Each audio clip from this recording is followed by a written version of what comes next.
তোমরা একটু কথা বলে দেখো টপিক কি?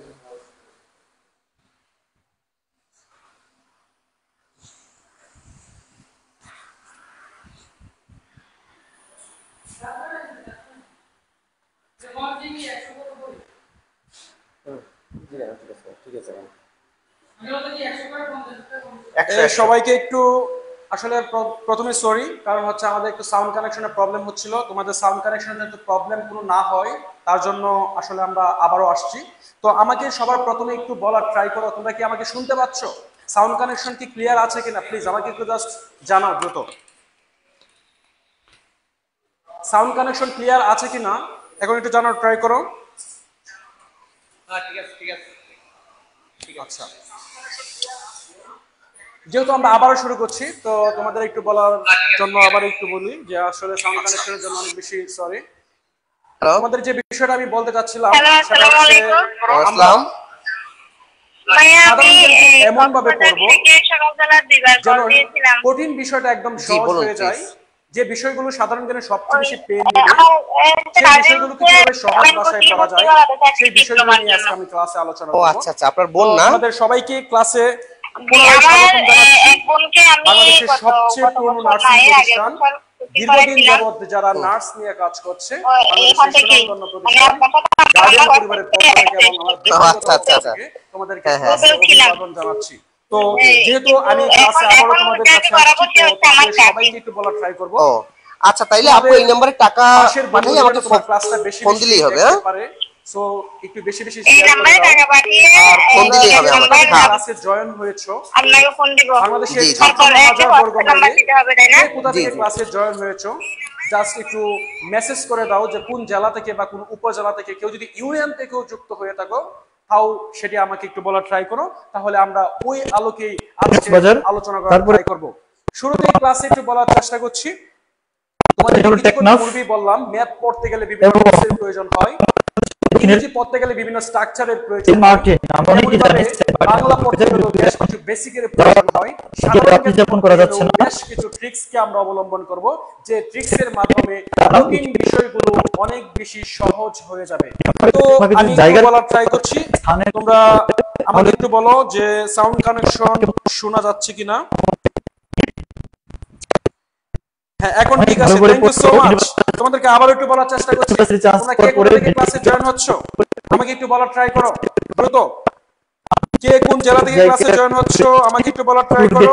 আমরা এখনই ক্লাস শুরু করে দিব এবং তোমাদেরকে আজকে ক্লাসে সারপ্রাইজ আছে যে আসলে আমরা সহজ ভাষায় ক্লাসটা আজকে আলোচনা করব। তোমরা সবাই প্রস্তুত? তো আশা করছি আমরা শুরু করতে পারি, যেহেতু আমাদের সাউন্ড কানেকশন সলভ হয়ে গেছে, যে প্রবলেম আর এখন নেই, তো আমরা ক্লাস শুরু করতে যাচ্ছি। তো আজকের ক্লাসে সাধারণ বাংলাদেশের এমন কিছু বিষয় জায়গাটির নাম হলো সারাদিন, সেই লেকচারে সেই বিষয়গুলো কিভাবে সহজ ভাষায় মনে রাখা যায় সেই বিষয়গুলো আমরা এখন আলোচনা করব। দেখা যাক আমরা আজকে বিষয়গুলো আসলে কি কি। তো উপজেলা হলো টেকনাফ, দক্ষিণের এই হলো এবং জায়গার নাম ওরা নারিকেল।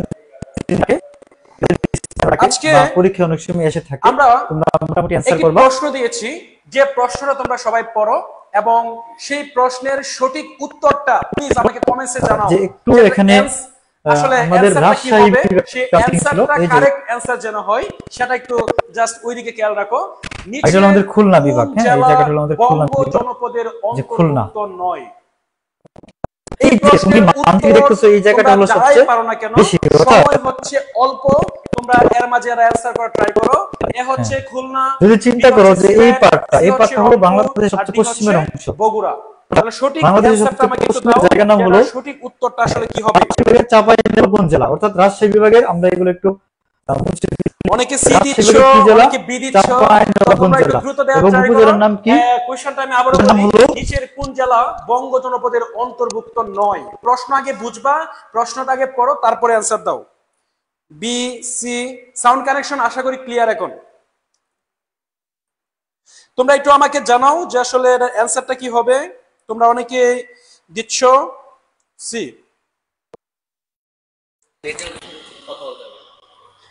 কথা কি এখনো রিপিট হচ্ছে?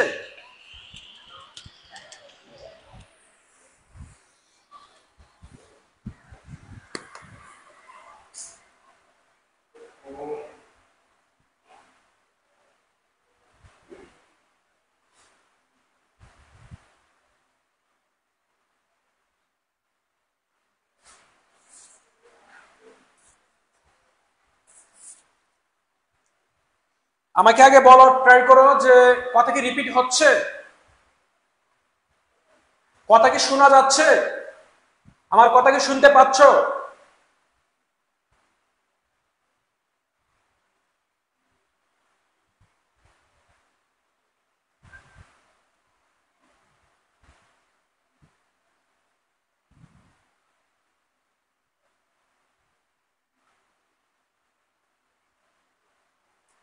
কথা কি বোঝা যাচ্ছে এখনো?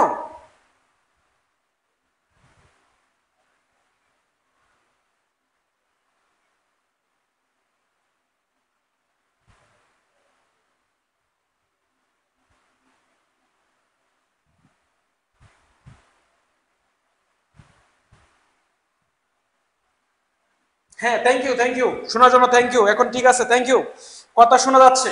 তো এটার অ্যান্সারটা হচ্ছে নিচের কোন জেলা বঙ্গ জনপদের অন্তর্ভুক্ত নয়। সেটার তোমরা যারা এটার বিশেষ করে খুলনা দিয়েছো তাদের আনসারটা হচ্ছে রাইট, কারণ খুলনা হচ্ছে বঙ্গ জনপদের অন্তর্ভুক্ত ছিল। তো আমরা এমন একটি বিষয় দেখব, যে জেলা সমূহ বাংলাদেশের যে গুরুত্বপূর্ণ জেলাসমূহ ছিল, সেই গুরুত্বপূর্ণ জেলাসমূহ কোন অঞ্চলটা এই বঙ্গ জনপদের অন্তর্ভুক্ত ছিল, সেই অঞ্চলটা আমরা এখন জানার ট্রাই করি। তো আমরা এই বঙ্গ জনপদ সম্পর্কে জানবো। তোমরা জানো যে ব হচ্ছে বঙ্গ, এই বতে বঙ্গ, আর ব মানে হচ্ছে বড়, তার মানে হচ্ছে বাংলার বৃহত্তম জনপদের নাম হচ্ছে বঙ্গ। তোমাকে যদি প্রশ্ন করা হয় বৃহত্তম জনপদের নাম কি, বৃহত্তম জনপদের নাম হচ্ছে বঙ্গ।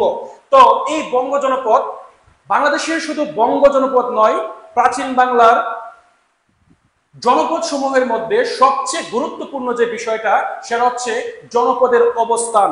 তো আমরা জনপদের অবস্থান থেকেই বাংলাদেশের বিভিন্ন পরীক্ষায় এই প্রশ্নগুলো এসে থাকে। তো আমরা আজকে জানবো বঙ্গ জনপদের অবস্থানগুলো আসলে কোন জেলাসমূহ নিয়েছিল। তো সেই জেলাসমূহ আমরা ছোটভাবে একটা লাইনের মাধ্যমে, একটা ট্রিক্সের মাধ্যমে মনে রাখার চেষ্টা করব। তো আমরা এখন দেখি বঙ্গ জনপদের এরিয়াটা আসলে কোন এলাকা নিয়েছিল। তো আমরা ছোট্ট একটা লাইন লেখার ট্রাই করি, তোমরা সবাই একটু দেখার ট্রাই করো। আমরা বঙ্গ জনপদ সম্পর্কে জানবো, যে বঙ্গ জনপদ, এই বঙ্গ জনপদটার একটা আমি লাইন দেওয়ার ট্রাই করলাম, লিখলাম হচ্ছে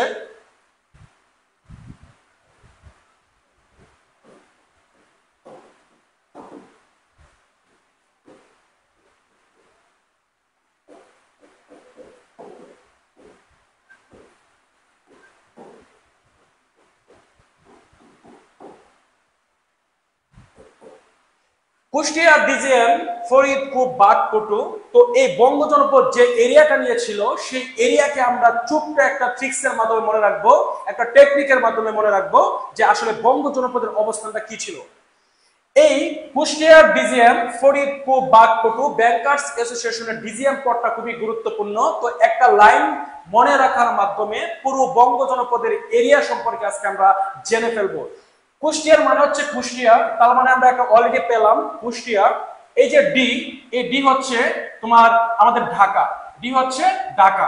তো এই জি হচ্ছে গাজীপুর, জি মানে কি গাজীপুর, আর ই এম হচ্ছে ময়মনসিংহ। তোমাদেরকে আমি আবার একটু বলার ট্রাই করছি, কুষ্টিয়ার ডিজিএম, ফরিদপুর, বাগপটু। এই ডি হচ্ছে ঢাকা, জি হচ্ছে গাজীপুর, এম হচ্ছে ময়মনসিংহ, এবং ফরিদ, এই ফরিদ মানে হচ্ছে ফরিদপুর। ফরিদ মানে কি, ফরিদ মানে হচ্ছে ফরিদপুর। এই যে কুব, এই কুবের কু হচ্ছে খুলনা, আর এই ব হচ্ছে বরিশাল। এই বরিশালটা দুটা জনপদে ছিল, পদ্মার এপার, পদ্মার ওপার। তো বরিশালের গুরুত্বপূর্ণ একটা জায়গা ছিল বঙ্গ জনপদের, এবং বঙ্গ জনপদে যখন বরিশাল থাকবে না, তখন সেটার অ্যান্সার হয়ে যাবে চন্দ্রদ্বীপ।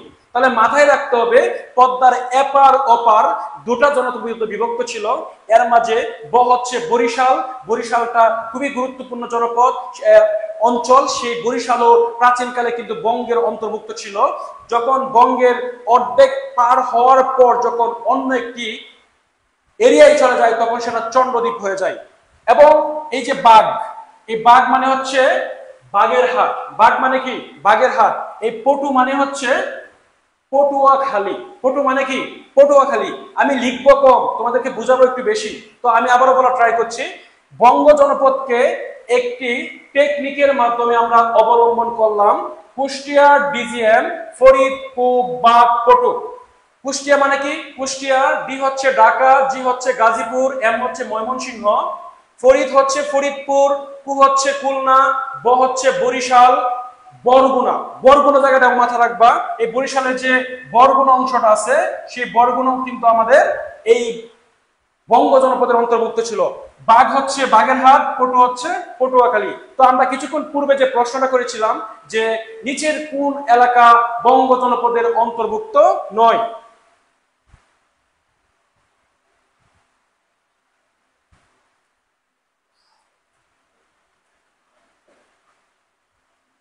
নিচের কোন জেলা বঙ্গ জনপদের অন্তর্ভুক্ত? এখন প্রশ্ন হচ্ছে, আমি তোমাদেরকে আবারও একটু বলা ট্রাই করি। এখানে যে ৯ প্রশ্নটা আসছে, এখানে কিন্তু আসলে তোমার বিশেষ করে ৯ প্রশ্নটার এই ৯টা যেটা আছে, এই ৯-এর ক্ষেত্রে আমরা এটা টাইপিং মিস্টেকের জন্য জাস্ট ৯ হয়ে গেছে। নিচের কোন জেলা বঙ্গ জনপদের অন্তর্ভুক্ত? তো বঙ্গ জনপদের অন্তর্ভুক্ত একটা মাত্র জেলা পেলাম, সেটা হচ্ছে খুলনা জেলা। সেটা কোন জেলা? খুলনা জেলা। এটা ৯ না, ৯টা জাস্ট টাইপিং মিস্টেকের জন্য চলে আসছে, এটা 9টা ছিল না। তো এটার অ্যান্সার হবে খুলনা। কারণ হচ্ছে খুলনা বঙ্গ জনপদের অন্তর্ভুক্ত ছিল, সিলেট বঙ্গ জনপদের অন্তর্ভুক্ত ছিল না, রংপুর ছিল না, বগুড়া ছিল না। তার মানে আমরা যে ট্রিক্সটা অবলম্বন করলাম, সেই ট্রিক্সটা হচ্ছে খুবই গুরুত্বপূর্ণ। সেখানে আমরা খুলনাকে পেলাম, তার মানে খুলনা হচ্ছে বঙ্গ জনপদের অন্তর্ভুক্ত ছিল। আমি আবারও বলি, নিচের কোন জেলা বঙ্গ জনপদের অন্তর্ভুক্ত ছিল? এটা হচ্ছে কাটা, এটা আমাদের লাগবে না। তো এটার অ্যান্সার আমরা হবে খুলনা। তো বাকি যেগুলো আছে, তোমরা যারা এর পূর্বে অ্যান্সার করেছো, তো অনেকেই ভুলভাবে অ্যান্সার করতে পারো। তো আমাদের এটা ভুল ছিল, তো এটা আমি একটু কারেকশন করে দিচ্ছি। এই কারেকশনের ক্ষেত্রে খুলনা অ্যান্সার আমাদের হয়ে যাবে, আর বাকি 3টা অন্য জনপদের অন্তর্ভুক্ত ছিল। তো এই প্রশ্নটা জানার পর আমরা সেকেন্ড যে প্রশ্নটা দিব, সেটা একটু দেখার ট্রাই করি। তোমরা একটু অ্যান্সার দাও। বাংলায় আগত সর্বশেষ ইউরোপীয় জাতি নিচের কোনটি? বাংলায় আগত সর্বশেষ ইউরোপীয় জাতি নিচের কোনটি? তোমরা সবাই একটু অ্যান্সার দেওয়ার ট্রাই করো।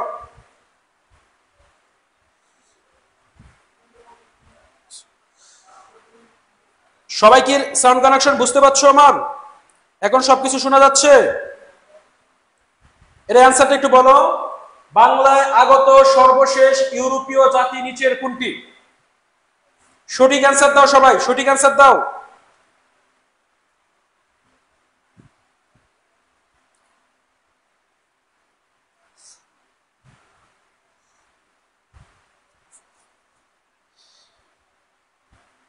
অনেকে বি দিচ্ছ, অনেকে সি দিচ্ছ, অনেকে বি দিচ্ছ। দ্রুত দাও, আমরা একটু দেখার ট্রাই করি।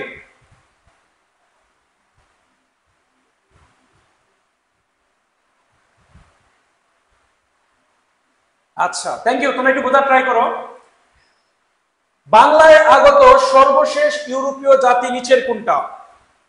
সঠিক অ্যান্সার আমরা খুঁজে বের করি। ফার্স্ট পর্তুগিজ, সেকেন্ড ফরাসি, সি ডেনমার্ক, ডি ওলন্দাজ। তো ইউরোপীয় জাতি আসলে কারা? ইউরোপ, আজকে যে আমরা বাংলায় অবস্থান করছি, সেই প্রাচীনকালে বাংলা ছিল ধন সম্পদে পরিপূর্ণ একটি রাজ্য। ধন সম্পদে পরিপূর্ণ একটি রাজ্য হওয়ার ফলে সেই বাংলায় বিভিন্ন সময়ে বিভিন্ন জাতিগোষ্ঠী এসেছিল ব্যবসা করার উদ্দেশ্যে। তাদের মাঝে ইউরোপীয় জাতি ছিল বেস্ট। ওই ইউরোপীয়রা এক সময় বাংলায় আসতো, আর আমরা এখন বাংলা থেকে ইউরোপে যাওয়ার জন্য জীবন দিতে প্রস্তুত হয়ে যায়। সো আমরা দেখবো এখন ইউরোপীয় জাতিদের মধ্যে 5টি দেশের মানুষ বাংলায় এসেছিল ব্যবসা করার উদ্দেশ্যে। তাদের মাঝে প্রথম কে, সেকেন্ড কে, থার্ড কে, ফোর্থ কে, ফিফথ কে, এই বিষয়গুলো খুবই গুরুত্বপূর্ণ। তো আমরা ইউরোপীয় যে জাতিগুলো আছিল, সেই জাতিদের যে একটা ক্রমধারা আছে, সেই ক্রমধারা আমরা একটা ওয়ার্ডে মনে রাখবো, তাহলে আমরা বুঝতে পারবো এ হবে না, বি হবে না, সি হবে না, ডি হবে। তো আমি অ্যান্সারটা একটু বলে দেই। অ্যান্সার হচ্ছে বাংলায় আগত সর্বশেষ ইউরোপীয় জাতি হচ্ছে ফরাসি। তোমরা যারা ফরাসিকে অ্যান্সার করেছো, তাদের অ্যান্সার রাইট। তো কিভাবে ফরাসি হয় সেটা আমরা একটু সলভ করার ট্রাই করি। সবাই একটু মন দিয়ে দেখো। বাংলায় আগত ইউরোপীয় জাতিদেরকে একটি ক্রম আছে, সেই ক্রমটাকে আমরা ছোট্ট একটা ওয়ার্ডে মনে রাখবো। তোমরা সবাই দেখার ট্রাই করো, পি ও ডি ই এফ। তো তোমরা সবাই একটু মন দাও, এই ওয়ার্ডটা বানানোর পর এই প্রশ্ন নয়, এখানে বিভিন্ন ক্যাটাগরির ভ্যারাইটিস প্রশ্ন আসতে পারে, যে প্রশ্নগুলোর উত্তর হবে। এখন পি হচ্ছে পর্তুগিজ। পি মানে কি? পি হচ্ছে পর্তুগিজ। পি হচ্ছে পর্তুগিজ, তার মানে পর্তুগিজ মানে কি? বাংলায় আগত প্রথম জাতি হচ্ছে পর্তুগিজ। এটা হচ্ছে একটি ক্রমধারা। আমি আবারও বলার ট্রাই করছি, এই ওয়ার্ডটা হচ্ছে একটি ক্রমধারা। ওই ক্রমধারাটা দ্বারা আমরা আইডেন্টিফাই করতে পারবো কে প্রথম এসেছিল, কে দ্বিতীয় এসেছিল, কে তৃতীয়, কে চতুর্থ, কে সর্বশেষ। তো আমরা ওয়ার্ডের প্রথম হচ্ছে পর্তুগিজ, তার মানে বাংলায় আগত প্রথম ইউরোপীয় জাতির নাম হচ্ছে পর্তুগিজ। এই পর্তুগিজদেরকে ইতিহাসে আবার ফিরিঙ্গি বলা হয়। কি বলা হয়? ফিরিঙ্গি বলা হয়। তার মানে পর্তুগিজরা বর্তমানে পর্তুগালের অধিবাসীদেরকে পর্তুগিজ বলা হতো। এবং এই দ্বিতীয়তে যারা বাংলায় এসেছিল তাদেরকে বলা হয় ওলন্দাজ। তাদেরকে কি বলা হয়? ওলন্দাজ বলা হয়।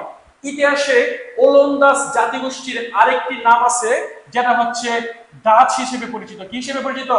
ডাচ হিসেবে পরিচিত। আমরা যদি বর্তমান প্রেক্ষাপটে চিন্তা করি, ডাচ বা ওলন্দাজ ওরা আসলে কোন দেশে?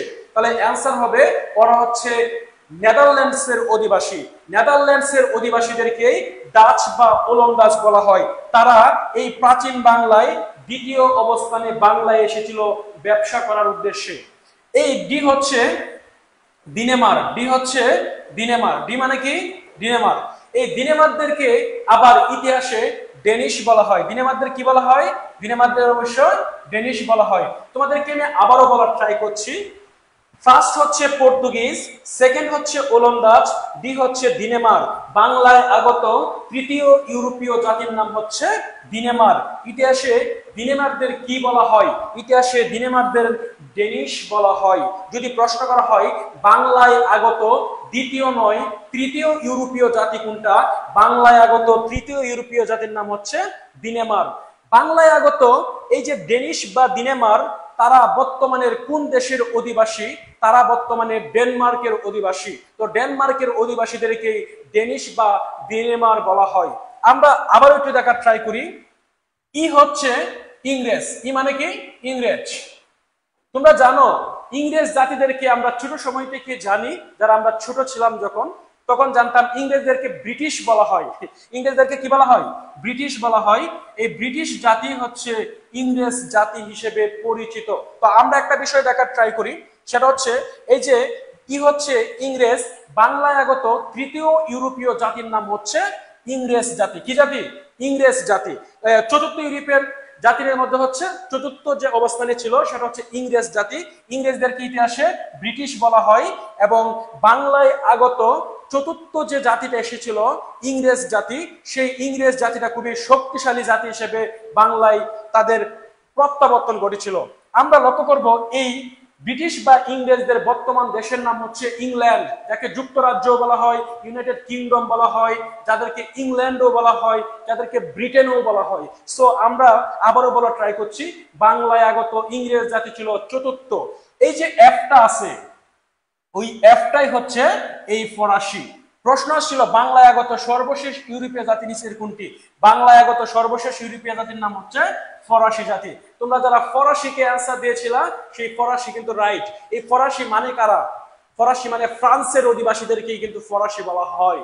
সো আমরা একটা ওয়ার্ডের মাধ্যমে, এখন প্রশ্ন আসতে পারে বাংলায় আগত প্রথম ইউরোপীয় জাতি কোনটা, বাংলায় আগত দ্বিতীয় জাতি কোনটা, তৃতীয় কোনটা, চতুর্থ কোনটা, সর্বপ্রথম কোনটা, সর্বশেষ কোনটা, সবচেয়ে বেশি যে প্রভাব বিস্তার করেছিল, সেই সবচেয়ে বেশি প্রভাব বিস্তার করেছিল হচ্ছে ইংরেজ জাতি। যদি প্রশ্ন করা হয় বাংলায় আগত ইউরোপীয় জাতিদের মধ্যে সবচেয়ে বেশি প্রভাব বিস্তার করেছিল কারা, অ্যান্সার হবে ইংরেজ জাতি। তোমাদেরকে আবারও বলা ট্রাই করছি, একটা ওয়ার্ডের মাধ্যমে আমরা পুরো ইংরেজ জাতির বাংলায় আগমনের যে ক্রমধারাটা ছিল, সেই ক্রমধারাটা কিন্তু আমরা ডান করে ফেলছি। তোমরা কি সবাই বুঝতে পেরেছো এই প্রশ্নটা আমরা কিভাবে অন্য প্যাটার্নেও যদি আসে, তুমি কি সেই প্রশ্নটা পারবে কিনা আমাকে একটু কমেন্টসে জানাও প্লিজ।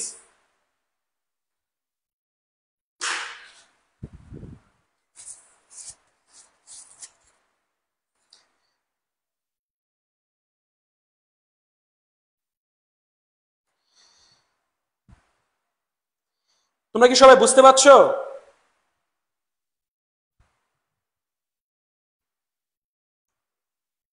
শুধু আমরা একটি প্রশ্নে এত সময় দিচ্ছি না, আমরা একটি প্রশ্ন এখানে আলোচনা করছি না, এখানে প্রায় 15টা প্রশ্ন আছে, এখানে প্রায় 15টা প্রশ্ন বিগত সালে আসছে। শুধুমাত্র প্রশ্নটাকে একটা অ্যান্সারের সমাধান করার শুধু সলভ ক্লাস না, আমরা যে 10টি প্রশ্নকে সিলেক্ট করেছি সেই 10টি প্রশ্ন থেকে আমি কিভাবে 200 প্রশ্নের উত্তর করতে পারবো সেটাই মূলত সলভ ক্লাস। তারা যারা ক্লাসে আসো, একটা এমসিকিউ আমরা অনেকক্ষণ সময় দেব এবং সেটা থেকে আমরা সবকিছু জেনে নিব যে বিগত প্রশ্নগুলোর আলোকে কিভাবে পরের প্রশ্নগুলো আসতে পারে। যারা ক্লাসে আসো সবাই একটু মন দাও ক্লাসে। আমরা সেকেন্ড প্রশ্নে যাই।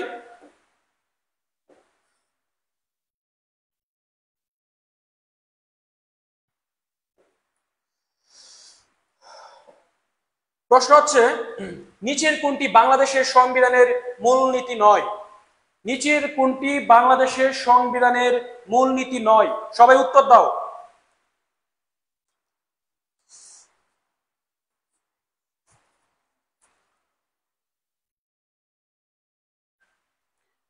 সঠিক অ্যান্সার দাও। নিচের কোনটি বাংলাদেশের সংবিধানের মূলনীতি নয়? ওয়ালাইকুম আসসালাম, সবাইকে ক্লাসে স্বাগতম।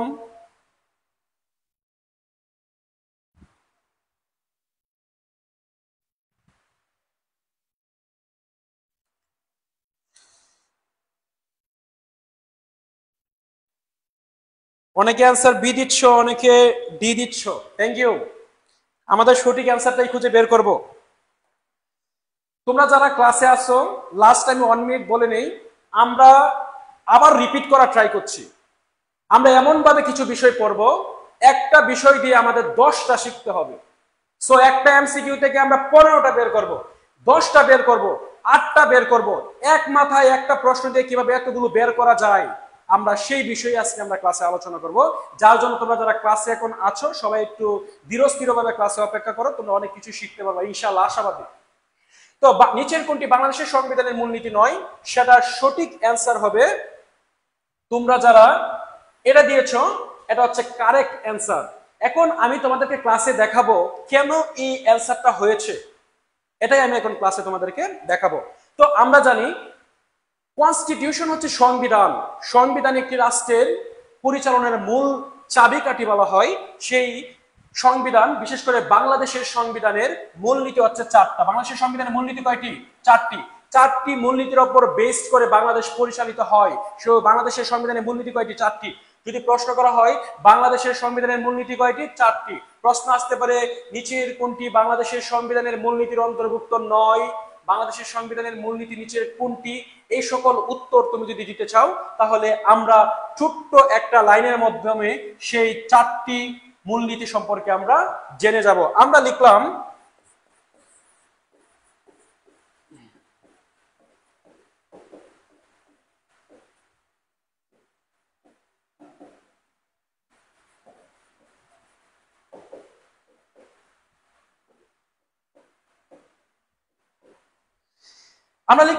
ধর্মনিরপেক্ষতায় আমরা সজাগ। আমরা কিন্তু সবাই কোনো না কোনো ধর্মে আমরা বিশ্বাস করি, তো আমরা সবার ধর্মে আমরা অনেক বেশি কনসার্ন, আমরা অনেক বেশি সজাগ, আমরা অনেক বেশি চিন্তা করি আমাদের নিজেদের রিলিজিয়ন নিয়ে। তো ইম্পর্টেন্ট কনস্টিটিউশন বাংলাদেশের গুরুত্বপূর্ণ সংবিধানের একটি প্রশ্ন হচ্ছে বাংলাদেশের সংবিধানের মূলনীতি হচ্ছে 4টি। ওই লাইনটার মাধ্যমে আমরা 4টা মূলনীতি জানবো সহজ ভাষায়, তখন নিচের কোনটি মূলনীতি নয়, নিচের কোনটি মূলনীতি আমরা সবকিছু জেনে যাব। ধর্মনিরপেক্ষতায় আমরা সজাগ, এই লাইনের ধর্মনিরপেক্ষতা যে শব্দটা আছে, সেই ধর্মনিরপেক্ষতা 4টা মূলনীতির একটা মূলনীতি। তো ধর্মনিরপেক্ষতা যদি আমরা ধর্মনিরপেক্ষতা আমরা পেয়ে যাই, তার মানে আমাদের বাকি থাকবে 3টা মূলনীতি। তো 3টা মূলনীতি আমরা কিভাবে বের করবো? এখানে একটা ওয়ার্ড আছে, লেখা হচ্ছে সজাগ। কি লেখা আছে? সজাগ। সজাগের স, এই সজাগের স মানে হচ্ছে সমাজতন্ত্র। সজাগের স মানে কি? সমাজতন্ত্র।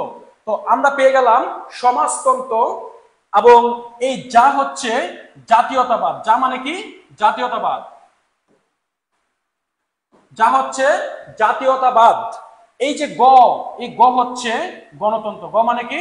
গণতন্ত্র। গ হচ্ছে গণতন্ত্র। তার মানে গণতন্ত্র, জাতীয়তাবাদ, ধর্মনিরপেক্ষতা, সমাজতন্ত্র। মূলনীতি পেলাম কয়টা? 4টা। এখন প্রশ্ন আসলো কি নিচের কোনটি বাংলাদেশের সংবিধানের মূলনীতি নয়? তো এখানে যে এমসিকিউ গুলো আছে, একটা হচ্ছে গণতন্ত্র, তাহলে অবশ্যই বাংলাদেশের গণতন্ত্র সংবিধানের মূলনীতির অন্তর্ভুক্ত আমরা পেয়েছি। রাজতন্ত্র উপায় নাই, সাম্যবাদ উপায় নাই, তাহলে ক প্লাস ঘ। তাহলে অ্যান্সার আগে ভাবতে হবে যে দুটাই কি মূলনীতি নয়। তার মানে আমরা ছোট একটা লাইনের মাধ্যমে সেই বিষয়টা জানলাম। অনেক সময় ইংলিশে যে ওয়ার্ড গুলো আসে, এই গ হচ্ছে গণতন্ত্র মানে হচ্ছে ডেমোক্রেসি, এই যা হচ্ছে জাতীয়তাবাদ, জাতীয়তাবাদ মানে হচ্ছে ন্যাশনালিজম, যদি প্রশ্ন করা হয় সমাজতন্ত্র এটা হচ্ছে সোশ্যালিজম, যদি বলা হয় ধর্মনিরপেক্ষতা সেকুলারিজম। তার মানে এই 4টা মূলনীতি বাংলাদেশের গুরুত্বপূর্ণ ভাবে আমাদের ভালোভাবে পড়তে হবে। আশা করি সবাই প্রশ্নটা বুঝতে পারছো। সবাই কি ক্লিয়ার? এই প্রশ্ন থেকেও আমরা অনেক কিছু জানতে পারলাম, এই প্রশ্ন থেকেও আমরা অনেক কিছু জানলাম। তো আমরা নেক্সট প্রশ্নে একটু যাব, তোমরা সবাই একটু মন দাও।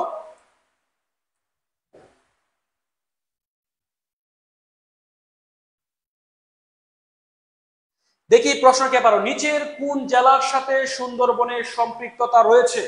খুবই গুরুত্বপূর্ণ প্রশ্ন, এই প্রশ্নটা তোমাদের আসছে, খুবই গুরুত্বপূর্ণ প্রশ্ন, অনেক গুরুত্বপূর্ণ। অ্যান্সার করো।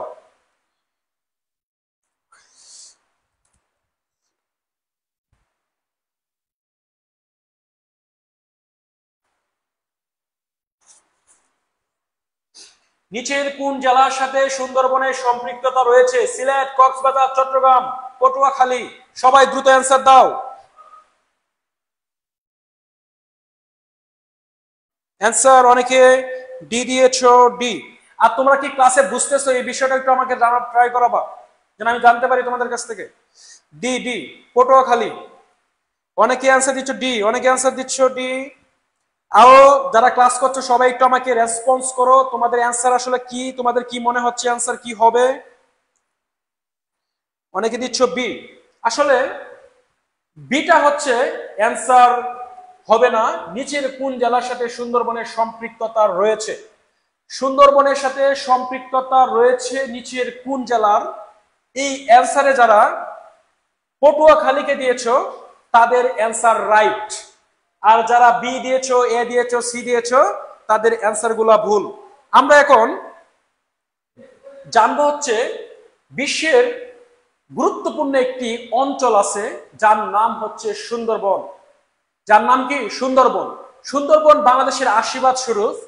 এই সুন্দরবনের সাথে বাংলাদেশের কয়টি জেলার সাথে এই সুন্দরবনের সম্পৃক্ততা আছে সেই বিষয়টা আমরা এখন একটু দেখার ট্রাই করি। সবাই একটু মন দাও, আমরা এখানে ফিরে আসি।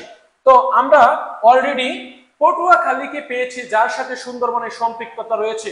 তোমাকে মাথায় রাখতে হবে সুন্দরবনের সাথে সম্পৃক্ত জেলা হচ্ছে 5টি।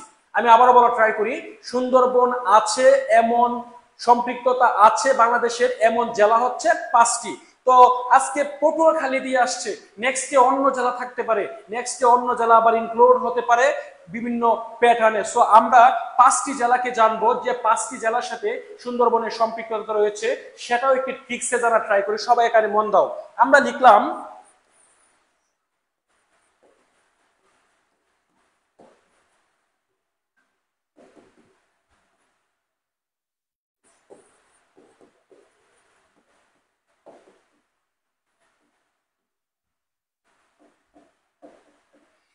সবাই একটু মন দেওয়ার ট্রাই করো। আমরা একটা ছোট্ট লাইন লিখছি, সুন্দরবনের ভাগ সাঁতারে খুব পটু। এ থেকে আমরা সুন্দরবনের সাথে সম্পৃক্ত 5টি জেলাকে আমরা আইডেন্টিফাই করব। সবাই একটু দেখার ট্রাই করো। এই যে বাঘ, এই বাঘ মানে হচ্ছে বাগেরহাট। বাঘ মানে কি? বাগেরহাট। বাঘ মানে হচ্ছে বাগেরহাট। বাঘ যদি বাগেরহাট হয় একটি জেলা পেলাম। এই সাঁতারে মানে হচ্ছে সাতক্ষীরা। সাঁতারে মানে কি? সাতক্ষীরা। তার মানে আমরা জেলা পেলাম কয়টা? জেলা পেলাম 2টা। সুন্দরবনের বাঘ সাঁতারে খুব পটু। এই যে কু, এই কু হচ্ছে খুলনা। কু মানে কি? খুলনা। কু হচ্ছে খুলনা। এই এই ব হচ্ছে বরগুনা। ব মানে কি? বরগুনা। ব মানে কি? বরগুনা। এই যে পটু, এই পটু মানেই হচ্ছে এই পটুয়াখালী। পটু মানে কি? পটুয়াখালী। তার মানে আমরা প্রশ্ন করেছিলাম নিচের কোন জেলার সাথে সুন্দরবনের সম্পৃক্ততা রয়েছে। এখানে এই 5টা জেলাকে যে আমরা আইডেন্টিফাই করলাম, সেই 5টি জেলা থেকে শুধুমাত্র একটি জেলায় মিলছে, সেই জেলার নাম হচ্ছে পটুয়াখালী। তার মানে তোমরা যারা ক্লাসে এখন আছো, আজকের ক্লাসে আরো অনেক কিছু জানবো, যে বিষয়গুলোকে এমন ছোট ছোট ভাগে ভাগ করে আমরা অনেক প্রশ্নের উত্তর দিতে পারবো। সো তোমরা ক্লাসে এখনো যারা জয়েন করো নাই, দ্রুততম সময়ের মাঝে ক্লাসে জয়েন করে ফেলো, আর বেশি বেশি সবাই প্লিজ শেয়ার করে দাও, যেন তোমার পাশের বন্ধুটি সেই বিষয় সম্পর্কে অবগত থাকতে পারে যে পরীক্ষায় এমন প্যাটার্নে প্রশ্ন আসতে পারে। তো তোমরা কি সবাই বুঝতে পারছো এটা? আমাকে একটু কমেন্টসে জানাও যে ভাইয়া ক্লিয়ার। সুন্দরবনের ভাগ সাঁতারে কুপপুটু, বাগেরহাট, সাতক্ষীরা, খুলনা, বরগুনা, পটুয়াখালী, টোটাল 5টি জেলা সুন্দরবনের সাথে সম্পৃক্ত। আশা করি তোমাদের সব কিছু ক্লিয়ার, সব ক্লিয়ার।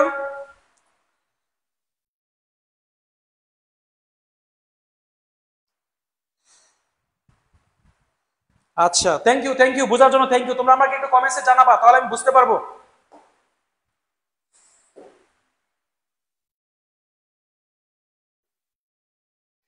মিয়ানমার বাংলাদেশ আন্তঃসীমান্ত নদী কোনটি? খুবই গুরুত্বপূর্ণ, ইম্পর্টেন্ট রিভার অফ বাংলাদেশ। বাংলাদেশের গুরুত্বপূর্ণ যে নদীগুলো আছে, এই রিভার গুলা খুবই গুরুত্বপূর্ণ। আমরা নদী সম্পর্কে আমরা জানবো, নদী রিলেটেড একটা গুরুত্বপূর্ণ প্রশ্ন আমরা পেলাম। মিয়ানমার বাংলাদেশ আন্তঃসীমান্ত নদী কোনটি? অ্যান্সার কো নাফ, অ্যান্সার বি হচ্ছে মাতামুহুরি, অ্যান্সার সি হচ্ছে সাঙ্গো, ডি হচ্ছে উপরের সব কয়টি। দ্রুত আমাকে অ্যান্সার করে ফেলো, দ্রুত সবাই।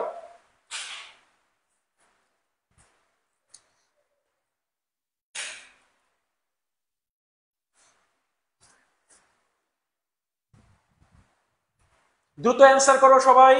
মিয়ানমার বাংলাদেশ আন্তঃসীমান্ত নদী কোনটি?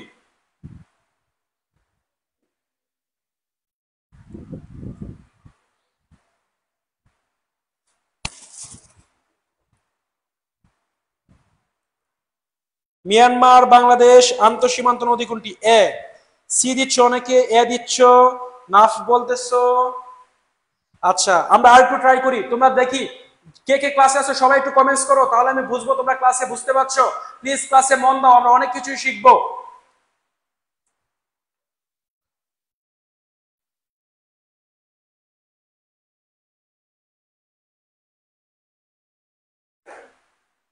তোমরা কি অনেক কিছু দিচ্ছ, তো তোমাদেরকে আমি আবারও বলা ট্রাই করি। যে প্রশ্নটা দিচ্ছি সেটা হচ্ছে বাংলাদেশের নদ নদী থেকে আসছে। তো বাংলাদেশের নদ নদী থেকে অনেক প্রশ্ন আসতে পারে। তো বাংলাদেশের নদ নদী পার্টটা হচ্ছে খুবই গুরুত্বপূর্ণ। সেই নদ নদী পার্ট থেকে সব সময় প্রায় বলা যায় প্রশ্ন এসে থাকে গুরুত্বপূর্ণ সময়ে। তো আমরা নদ নদীর একটি বেসিক প্রশ্ন, যে প্রশ্নটা খুবই গুরুত্বপূর্ণ, আন্তঃসীমান্ত নদী। তো আমরা সবার আগে জানি যে মিয়ানমার বাংলাদেশ আন্তঃসীমান্ত নদী কোনটি? অ্যান্সার হচ্ছে ডি, উপরের সব কয়টি। আসলে উপরের সব কয়টি হচ্ছে মিয়ানমারের সাথে আন্তঃসীমান্ত নদী। তোমাদেরকে এটি বলা ট্রাই করি। আন্তঃসীমান্ত নদী মানে কি? এক বা একাধিক দেশের সাথে সম্পৃক্ত নদীগুলাকে মূলত আন্তঃসীমান্ত নদী বলা হয়। এক বা একাধিক দেশের সাথে সীমানা সম্পৃক্ত নদীগুলোকেই আন্তঃসীমান্ত নদী বলা হয়। এবং আমরা জানি বাংলাদেশের সাথে দুটা দেশের সীমান্ত আছে, একটা হচ্ছে ভারত আর একটা হচ্ছে মিয়ানমার। তো টোটাল বাংলাদেশের আন্তঃসীমান্ত নদী হচ্ছে 57টি। বাংলাদেশের টোটাল আন্তঃসীমান্ত নদী কয়টি? বাংলাদেশের মোট আন্তঃসীমান্ত নদী হচ্ছে 57টি। এর মাঝে ভারতের সাথে সম্পৃক্ত হচ্ছে 54টি। ভারতের সাথে সম্পৃক্ত কয়টি? 54টি। ভারতের সাথে সম্পৃক্ত কয়টি? 54টি। এবং বাকি যে 3টা নদী থাকে, এর মাঝে বাকি এই 57 থেকে বাকি 3টা নদী হচ্ছে মিয়ানমারের সাথে সম্পৃক্ত। তো এই 54টা তো শুধুমাত্র সংখ্যা দিয়ে জানবো, কিন্তু খুবই গুরুত্বপূর্ণ প্রশ্ন হিসেবে আসতে পারে 3। সংখ্যা যেমন কম, তার ডিমান্ড অনেক বেশি। মিয়ানমারের সাথে আন্তঃসীমান্ত নদী হচ্ছে 3টা, নাফ, মাতামুহুরি, সাঙ্গো। সেটাকে আমরা অনেক সময় ভুলে যেতে পারি, যেন সেই বিষয়টাকে আমরা না ভুলে যাই, এই জন্য আমরা ছোট একটা ওয়ার্ড দ্বারা মনে রাখবো মিয়ানমার বাংলাদেশ আন্তঃসীমান্ত 3টা নদীকে। সবাই একটু দেখার ট্রাই করি। আমরা একটা ওয়ার্ড লিখলাম মানাব শাহ। আমরা এখানে কি লিখলাম? মানাব শাহ। আবার বলি, এখানে একটা ওয়ার্ড লিখার ট্রাই করলাম, যে ওয়ার্ডটা হচ্ছে মানাব শাহী দিয়ে। তো এই মানাবসা দিয়ে বাংলাদেশ মিয়ানমারের যে আন্তঃসীমান্ত 3টা নদী আছে সেটা জানা ট্রাই করি। এই যে মা, এই মা দ্বারা হচ্ছে মাতামুহুরী, মা দ্বারা কি মাতামুহুরী, তাহলে আমরা একটা পেলাম মা মানে কি মাতামুহুরী। এই যে নাফ, এই নাফ মানে হচ্ছে এই নাফ, নাফ মানে কি নাফ। এই যে শাহ, এই শাহ মানে কি, শাহ মানে হচ্ছে সাঙ্গ। তো প্রশ্ন আসতে পারে এরকম ভাবে, মিয়ানমার বাংলাদেশ আন্তঃসীমান্ত নদী 9 কোনটা? যদি 9 কোনটা আসে, যদি 9 কোনটা আসে, তাহলে কিন্তু আমরা খুবই গুরুত্বপূর্ণ ভাবে একটা ওয়ার্ড দ্বারা সকল কোয়েশ্চেন প্যাটার্ন মনে রাখতে পারবো। সবাই আমরা একটু মনে মনে বলি মানাবসা। এই যে মানাবসা, এই মানাবসা ওয়ার্ডটা দ্বারা 3টা নদীর নাম মনে রাখতে পারি। মা হচ্ছে মাতামুহুরী, নাফ হচ্ছে নাফ, শাহ হচ্ছে সাঙ্গু। তোমাদের মাথায় রাখতে হবে সবাইকে, এই যে নাফ নদী আছে, সেই নাফ নদীর দৈর্ঘ্য হচ্ছে 56 কিলোমিটার। নাফ নদীর দৈর্ঘ্য কত? 56 কিলোমিটার। নাফ নদীর দৈর্ঘ্য 56 কিলোমিটার। খুবই গুরুত্বপূর্ণ প্রশ্ন, তোমরা লিখতে পারো যে বাংলাদেশের নাফ নদীর দৈর্ঘ্য কত? 56 কিলোমিটার। তো বাংলাদেশের যে আন্তঃসীমান্ত নদীগুলো আছে, সেই আন্তঃসীমান্ত নদী কিন্তু আমাদের খুবই গুরুত্বপূর্ণ একটা বিষয়। তো আমরা এই প্রশ্নটা জানার ট্রাই করলাম। তোমরা নদ নদী পাঠটা একটু ভালো করে চোখ বোলাবা, সেখান থেকে আমাদের গুরুত্বপূর্ণ প্রশ্ন আসতে পারে। আন্তঃসীমান্ত নদীও এর মাঝে একটি। তো তোমরা কি সবাই বুঝতে পেরেছো? আমাকে একটু কমেন্টসে জানাও, তোমরা কি কোশ্চেনের যে ব্যাখ্যাটা আছে এটা কি বুঝতে পেরেছো সবাই?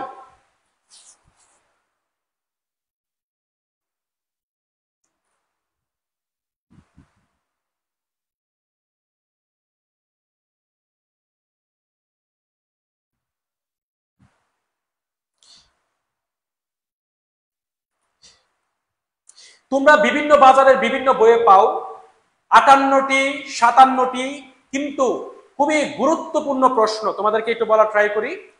আমাদের খুবই গুরুত্বপূর্ণ যে ইনফরমেশন আছে, সেই ইনফরমেশন হচ্ছে 57টি। তোমার যদি মনে হয়, আমরা বলি যে 57টি নদী অন্তঃসীমান্ত, আবার 58টিও বলি, কিন্তু 58 শব্দ 57 যদি একসাথে পড়াই তো দেখা যাচ্ছে যে তোমরা সেটা গুলায় ফেলবা। কিন্তু সঠিক যে অ্যান্সারটা আছে, সঠিক একদম অথেন্টিক, সেটা হচ্ছে 57টি। সেটা কয়টি? 57টি।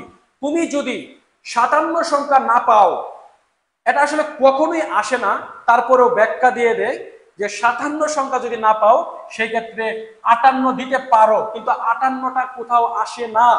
আমরা আজকে থেকে মনে রাখবো 57টি। তো সেই ক্ষেত্রে যদি 54 ভারত, তখন এখানে 55 হয়ে যায়, কিন্তু আসলে সেটার অ্যান্সারটা এতটা গুরুত্বপূর্ণ নয়। আমাদের মাথায় সেট করতে হবে বাংলাদেশ টোটাল যে আন্তঃসীমান্ত নদী সেটা হচ্ছে 57টা। বাজারের বিভিন্ন বইয়ে বিভিন্ন উত্তর আছে, সব উত্তর কিন্তু পড়া যাবে না। বিভিন্ন বইয়ে আছে বাংলাদেশের আয়তনে বাংলাদেশ 91তম, বাংলাদেশ 93তম, বাংলাদেশ 94তম, বাংলাদেশ 95তম। আসলে উত্তর কিন্তু সঠিক একটাই, আয়তনে বিশ্বে বাংলাদেশের অবস্থান 94তম। তো আমরা সব ইনফরমেশন মাথায় রাখবো না। আন্তঃসীমান্ত নদী হচ্ছে টোটাল 57টা, এটা মাথায় রাখবো। ভারতের সাথে 54টা, মিয়ানমারের সাথে হচ্ছে 3টা। তো আমি কমেন্টস গুলো একটু পরে পরে পড়ি। তো থ্যাংক ইউ সবাই, আশা করি বুঝতে পারছো। তো আমরা নদ নদীর যে বিষয়গুলো আছে সেই বিষয়গুলো একটু দেখি।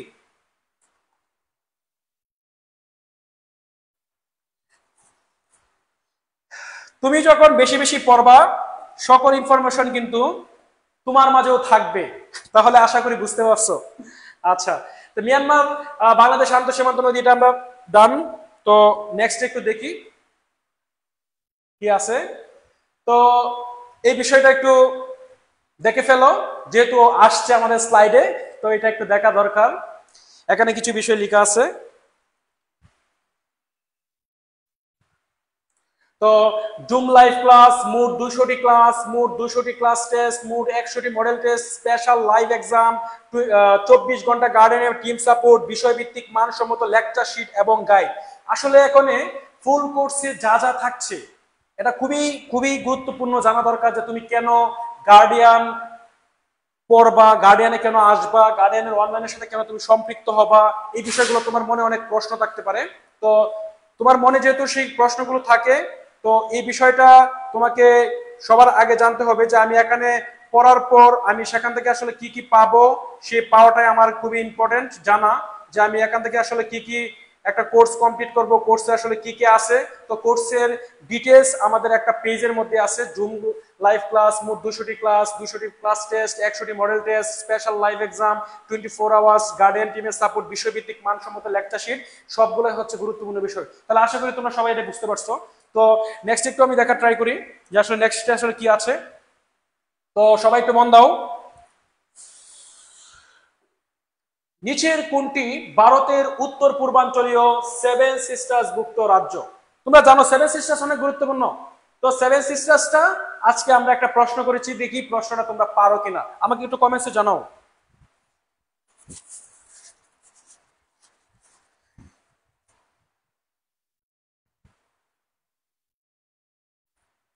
নিচের কোনটি ভারতের উত্তর পূর্বাঞ্চলে সেভেন সিস্টার্স ভুক্ত রাজ্য?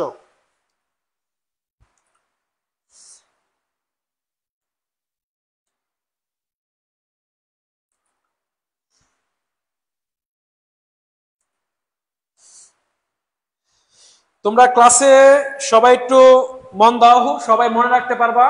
মনে না রাখলে তো আর লাইফে ভালো কিছু করা যাবে না। সো মাথাটাকে পড়ার মাঝে অ্যাপ্লাই করো, তাহলেই মনে রাখতে পারবা। Thank you. বি দিচ্ছ মণিপুর।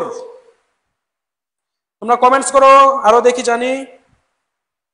তোমরা যারা ক্লাসে আসো ক্লাস ভিত্তিক কমেন্ট করো, তাহলে আমি অনেক বেশি খুশি হব এবং তোমাদেরকে কিছু জানাতে পারবো, তোমরা কিছু শিখতে পারবা। আর ক্লাসে আমরা কমেন্টগুলো যে করব খুবই বিষয় ভিত্তিক কমেন্ট করো, তাহলে আমি অনেক বেশি হ্যাপি হব এবং তোমরা অনেক কিছু শিখতে পারবা। ওই রিলেটেড যদি কোনো প্রশ্ন তোমার জানা দরকার হয় সেটা আমি বলতে পারবো। থ্যাংক ইউ সবাইকে। তো নিচের কোনটি ভারতের উত্তর পূর্বাঞ্চলের সেভেন সিস্টার্স ভুক্ত রাজ্য? তোমরা যারা অ্যান্সার মণিপুর দিয়েছো তাদের অ্যান্সার কারেক্ট, যারা বি দিয়েছো তাদের কারেক্ট।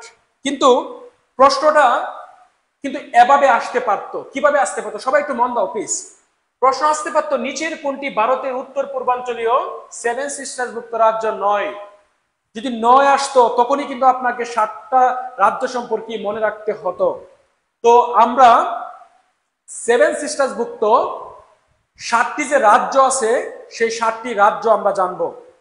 এটাকে যদি আমি ইন্ডিয়া চিন্তা করি, তো ইন্ডিয়ার উত্তর পূর্বাঞ্চলীয় যে অংশটা আছে, ভারতের উত্তর পূর্বাঞ্চলীয় অংশে যে 7টি রাজ্য আছে সেই 7টি রাজ্যকে একত্রে বলা হয় সেভেন সিস্টার্স। তার মানে ভারতের কোন অঞ্চলকে সেভেন সিস্টার্স বলা হয়? উত্তর পূর্বাঞ্চলকে সেভেন সিস্টার্স বলা হয়। ভারতের সেভেন সিস্টার্স ভুক্ত রাজ্য কয়টি? ভারতের সেভেন সিস্টার্স ভুক্ত রাজ্য হচ্ছে 7টি।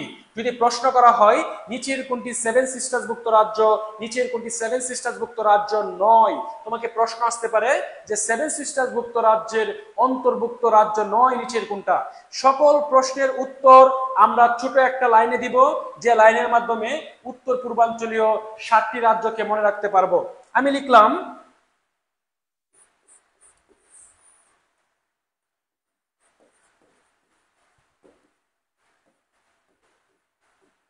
স্বপ্ন জগতে। আমাদের কিন্তু সবার একটা জগৎ আছে, তো আজকে আমরা স্বপ্ন জগতে দিলাম। স্বপ্ন জগতে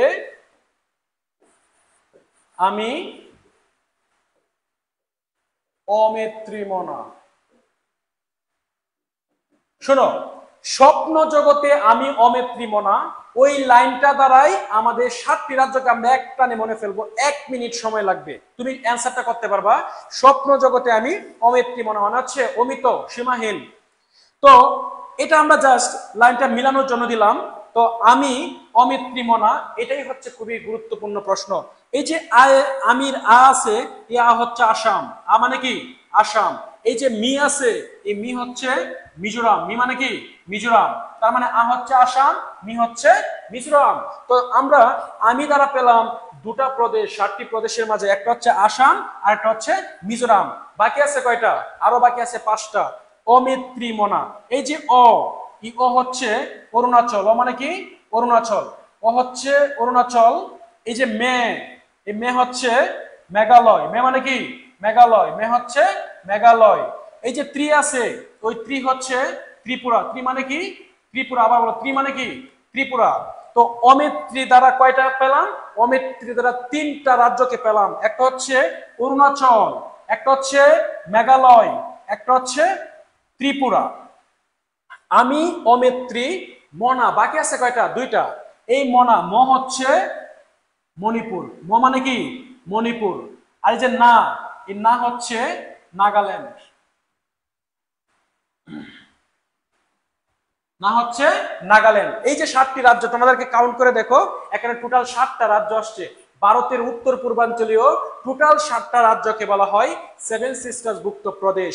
ওই সেভেন সিস্টার্স ভুক্ত প্রদেশটা খুবই গুরুত্বপূর্ণ, কারণ হচ্ছে এই 7টি রাজ্যের মধ্য দিয়ে যে মেইন ভারতে প্রবেশ করা হয়, ভারতের মূল ভূখণ্ডে প্রবেশ করা হয়, তাদের রাস্তা যেটা গেটওয়ে রাস্তা হচ্ছে একটা, যেটাকে বলা হয় শিলিগুড়ি করিডোর। কি বলা হয়? Siliguri corridor, Siliguri corridor. এটার অপর নাম হচ্ছে, ভারতে জানে, সেটার নাম হচ্ছে চিকেন নেক, চিকেন নেক। তো তোমরা একটু জাস্ট বোঝার ট্রাই করো, 7টি রাজ্যের পর ভারতের মেইন শহরে প্রবেশ করতে হয়, আর যে প্রবেশ পথটা দিয়ে মেইন ভারতে প্রবেশ করতে হয় এই 7টা রাজ্যের, তার নাম হচ্ছে শিলিগুড়ি করিডোর। এবং শিলিগুড়ি করিডোরকে ভারতের মানুষ বলে চিকেন নেক। কি বলা হয়? চিকেন নেক বলা হয়। তাহলে এই 7টি প্রদেশ খুবই গুরুত্বপূর্ণ, এখান থেকে আমাদের অনেক প্রশ্ন আসছে। তো তোমরা সবাই মাথায় রাখবা, আমরা একটা প্রশ্ন সলভ করি নাই, এখানে আমরা প্রায় 12 থেকে 14টা প্রশ্ন সলভ করছি, যেগুলো বিভিন্ন সময় বিভিন্ন জায়গায় আসছে এবং তোমাদের নার্সিং পরীক্ষার জন্য অনেক বেশি ইম্পর্টেন্ট। সেভেন সিস্টার্স এর বাহিরে কোনো প্রশ্ন কোনো পরীক্ষায় আসে না। আশা করি সবাই বুঝতে পারছো। সবাই কি ক্লিয়ার? আমাকে একটু জানাও প্লিজ।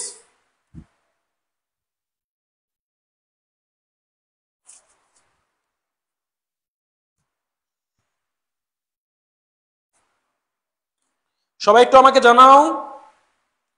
All clear? আশা করি অল ক্লিয়ার। আশা করি অল ক্লিয়ার। তোমাদের আবারও বলি, তোমরা কে কোথা থেকে ক্লাসে জয়েন হচ্ছ, তোমাদের জেলাটা একটু লিখে দাও, তাহলে বুঝতে পারবো যে আমাদের সব জেলা থেকে স্টুডেন্ট আজকে ক্লাস করার চেষ্টা করছে। এবং ক্লাসটি বেশি বেশি করে শেয়ার করে দাও, যেন তোমার পাশের বন্ধুটি দেখতে পাই। আমাদের পরের যে প্রশ্ন, খুবই গুরুত্বপূর্ণ প্রশ্ন। তো তোমাদের পরের প্রশ্নে যাই, নিচের কোন দেশের মুদ্রার নাম দিনার? তোমরা সবাই অ্যান্সার করো।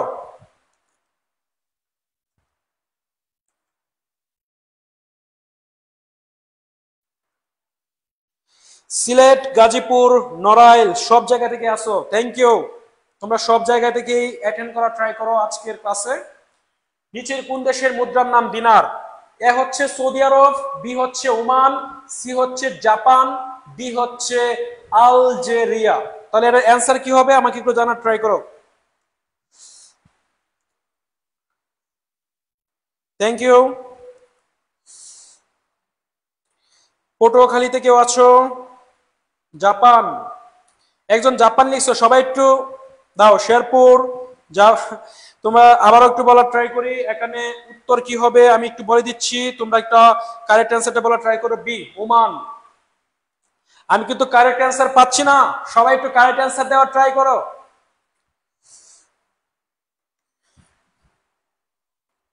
কারেক্ট অ্যান্সার দেওয়ার ট্রাই করো, আমরা কারেক্ট অ্যান্সার পাচ্ছি না। সঠিক উত্তরটা একটু জানার ট্রাই করি। ময়মনসিংহ থেকে, থ্যাংক ইউ।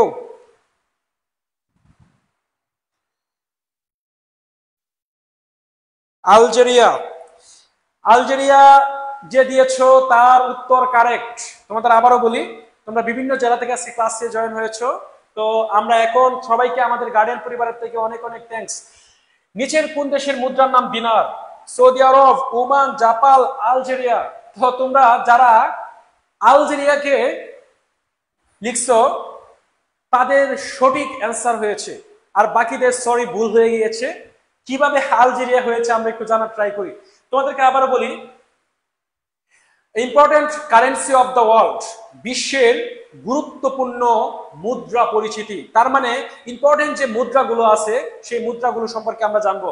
বাংলাদেশের 56,000 বর্গমাইলের বাইরে যদি যাও, সেই দেশে কিন্তু টাকা চলবে না। বাংলাদেশের মুদ্রার নাম কি? বাংলাদেশের মুদ্রার নাম হচ্ছে টাকা, কারেন্সির নাম হচ্ছে টাকা। সো এই টাকা কিন্তু দেশের বাহিরে চলবে না। বিভিন্ন দেশ বিভিন্ন মুদ্রা ব্যবহার করে, বিভিন্ন কারেন্সি ব্যবহার করে। তো বিশ্বের বেশ কিছু কারেন্সি আছে, পাউন্ড আছে, ক্রোনার আছে, তারপর হচ্ছে ডলার আছে, তারপরে পেসো আছে, তারপর হচ্ছে ক্রোনার আছে, রুপি আছে। তো এর মাঝে একটা ডিমান্ডেবল কারেন্সির নাম হচ্ছে দিনার। তো দিনার বেশ কিছু গুরুত্বপূর্ণ দেশে সেই দিনার মুদ্রা ব্যবহার করে। আমরা প্রতিটা ক্লাসের মাঝেই আমরা এমন কিছু লাইন অবলম্বন করব যে লাইনের মাধ্যমে জটিল বিষয় একদম সহজ হয়ে যাবে। এখন এই যে দিনার মুদ্রাটা যে আমরা লিখবো, যে বিশ্বের কোন কোন দেশে দিনার মুদ্রা অ্যাপ্লাই করা হয়, আমরা এক লাইনেই শেষ করে ফেলবো। তেমনি ভাবে আমরা যে আমাদের যে কোর্সটা হয় সেই কোর্সে আমরা যখন ক্লাস নেই তখন দেখা যাচ্ছে যে প্রতিটা মুদ্রার একটা করে লাইন দিব, তখন মুদ্রা শেষ হয়ে যাবে, ডলার শেষ হয়ে যাবে, তারপর হচ্ছে তোমার পাউন্ড শেষ হয়ে যাবে, রুপি শেষ হয়ে যাবে। এখন কিভাবে দিনার শেষ হয় সেই বিষয়টা আমরা একটু দেখার ট্রাই করি। তো আমরা একটা ছোট্ট লাইন লিখলাম, আজ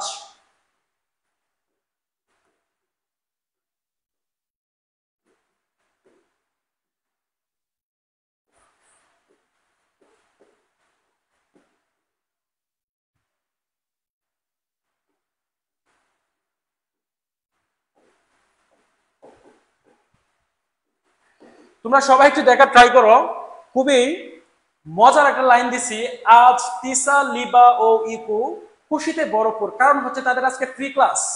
হয়তো এই নামে কি কেউ ক্লাসে আসো কিনা আমি জানি না, জাস্ট আমরা একটা টেকনিক অবলম্বন করলাম যে টেকনিকের মাধ্যমে সেটা মনে রাখতে পারবো। যদি এই নামে কেউ থাকে অবশ্যই কমেন্টস করবা। আর পাশাপাশি হচ্ছে এই নামগুলো দ্বারা আমরা দিনার যে সকল দেশ অ্যাপ্লাই করে সেই সকল দেশের নাম মনে রাখবো। আজ তিসা লিবা ও ইকু খুশিতে ভরপুর, কারণ তাদের আজকে ফ্রি ক্লাস। তো ফ্রি ক্লাসে আমরা অনেক কিছু জানতে পারি, তো আমরা কিছু জানার ট্রাই করছি। তো এই যে আজের হচ্ছে আলজেরিয়া, মানে কি আলজেরিয়া, আমরা মাথায় রাখবো আলজেরিয়ার মুদ্রার নাম হচ্ছে দিনার। মানে কি আলজেরিয়া, আবার বলি মানে হচ্ছে আলজেরিয়া। এই যে আজের জ, এই আজের জ হচ্ছে জর্ডান। আজের জ মানে কি জর্ডান, আজের জ মানে কি জর্ডান। তো আজ দ্বারা আমরা পেলাম আলজেরিয়া, আর জ দ্বারা আমরা পেলাম জর্ডান। আলজেরিয়া এবং জর্ডানের মুদ্রার নাম হচ্ছে দিনার। অলরেডি আমরা দুটো দেশকে আইডেন্টিফাই করেছি। আমরা এখন পরের সময়ে যাই। এই যে তিসা, তিসার তি হচ্ছে টিউনেশিয়া, টিউনেশিয়া, টি মানে কি টিউনেশিয়া, আবার বললাম টি মানে কি টিউনেশিয়া। এই যে সা, এই সা মানে হচ্ছে সার্বিয়া, সা মানে কি সার্বিয়া, সা হচ্ছে সার্বিয়া। সার্বিয়ার মুদ্রার নাম দিনার, টিউনেশিয়ার মুদ্রার নাম দিনার, জর্ডানের মুদ্রার নাম দিনার, আলজেরিয়ার মুদ্রার নামও কি দিনার। তো আমরা কি জানার ট্রাই করছি, লিবা। এই যে লি, এই লি হচ্ছে লিবিয়া, লি মানে হচ্ছে লিবিয়া, আবার বলে লি মানে কি লিবিয়া। এই যে বা, এই বা হচ্ছে বাহরাইন, বা মানে কি বাহরাইন। তার মানে তোমরা দেখতেছো একটা লাইনের মধ্যে কয়টা দেশকে আমরা ইনক্লুড করলাম। লাইনটা কিন্তু অনেক ইজি, তুমি জাস্ট নামগুলো মনে রাখবা। আজকের লাইফে আমরা অনেকের নাম মনে রাখি, দিনার মুদ্রার কেসে আমরা তিনটা নাম মনে রাখবো, কাজ হয়ে যাবে। তার মানে লিবা হচ্ছে লিবিয়া, লিবা হচ্ছে লিবিয়া, আর হচ্ছে বাহরাইন। তো বাকি আছে হচ্ছে ইকু, এই ই হচ্ছে ইরাক, ই মানে কি ইরাক, আর এই কু হচ্ছে কুয়েত, কু মানে কি কুয়েত। তার মানে আমরা প্রায় 8টি দেশ, বিশ্বের 8টা দেশ দিনার মুদ্রা ব্যবহার করে, যে দেশগুলো হচ্ছে খুবই ডিমান্ডেবল কান্ট্রি এবং একটা ডিমান্ডেবল কারেন্সি। তোমরা জানো যে দিনার, কুয়েতি দিনার সবচেয়ে ডিমান্ডেবল কারেন্সি। 1 টাকায় 370 টাকা হয়ে যায়, ওই দেশের এক, বাংলাদেশে 370 প্রায়। তার মানে কি দিনার মুদ্রাটা হচ্ছে খুবই গুরুত্বপূর্ণ কারেন্সি ওয়ার্ল্ডের মাঝে। তো নিচের কোন দেশের মুদ্রার নাম, তো এই লাইনের মাঝে একটাই পাইলাম, সেটার নাম হচ্ছে আলজেরিয়া। আর যদি এখন আলজেরিয়া পরের পরীক্ষায় না আসে, অন্য দেশ আসবে, 9 যদি আসে 3টা মিল থাকবে, একটা মিল থাকবে না। আশা করি তোমরা ছোট একটা লাইন, আজ তিসা লিবা ও ইকু খুশিতে ভরপুর, কারণ তাদের আজকে ফ্রি ক্লাস। তো আশা করি সবাই বুঝতে পারছো। তো important currency of the world, বিশ্বের গুরুত্বপূর্ণ মুদ্রা থেকে আমাদের প্রশ্ন আসতে পারে। সবাই কি তোমরা বুঝতে পারছো, আমার কথা শুনতে পাচ্ছ? আর এখন যেটা বুঝালাম সবগুলো যদি ক্লিয়ার হয় আমাকে জাস্ট একটা ডান মেসেজ করে দাও প্লিজ, তাহলে আমি বুঝতে পারবো সবাই ক্লিয়ার, অল ক্লিয়ার।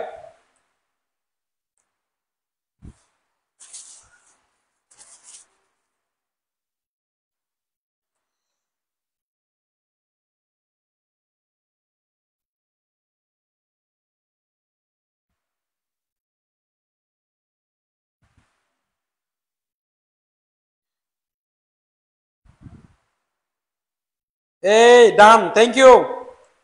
তোমরা যারা ডান লিখবা তাহলে আমি বুঝতে পারবো তোমরা ক্লাসে সবাই বুঝতে পারছো। Thank you so much. তো আমি আবারও বলি, আজকে আমরা ক্লাসের অনেক কিছু শিখবো, কিছু সময় বাকি আছে। তো প্লিজ ক্লাসে মন দাও। তোমরা যারা এখনো জেলার নাম লিখো নাই, তোমরা জেলার নামটা লিখে দাও, তাহলে আমরা বুঝতে পারবো ওই জেলা থেকেও আমাদের ক্লাসটা আজকে ওরা অ্যাটেন্ড করেছে। সবাইকে আবারও গার্ডিয়ান পরিবারের থেকে অনেক অনেক শুভেচ্ছা। তো তোমরা সবাই একটু দেখার ট্রাই করো। পরের যে প্রশ্নটা, সেই পরের প্রশ্নটাও কিন্তু আমাদের অনেক বেশি গুরুত্বপূর্ণ হবে।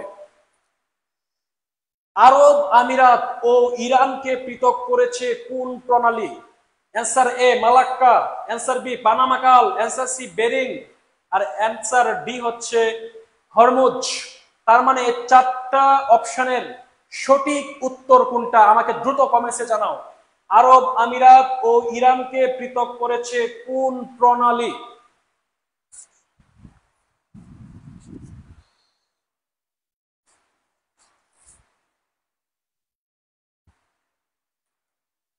সবাই আমাকে একটু কমেন্টসে জানাও যে সঠিক উত্তরটা আসলে কি।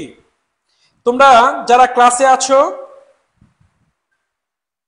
তারা সবাই ক্লাসে রেসপন্স করার ট্রাই করো, তাহলে আমরা বুঝতে পারবো তোমাদের আজকের পার্টিসিপেট অনেক ভালো ছিল।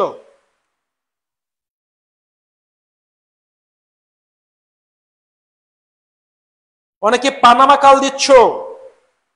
তোমরা যে অ্যান্সার হবে তোমরা আশা করি সবাই কমেন্টস করো, তাহলে আমি বুঝতে পারবো যে তোমরা সবাই ক্লাসে আছো। প্লিজ তোমরা ক্লাসে থাকলে অবশ্যই কমেন্ট করো সঠিক অ্যান্সার কোনটা।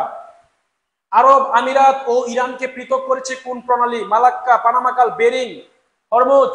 যারা সঠিক অ্যান্সার দিতে পারবা না তারা জাস্ট আমাকে মেসেজ করো টেকনিক চাই। যদি টেকনিক বলো তাহলে আমি টেকনিক দিয়ে দেবো, সেই টেকনিকে তুমি কিন্তু সবকিছুই মনে রাখতে পারবা আশা করি।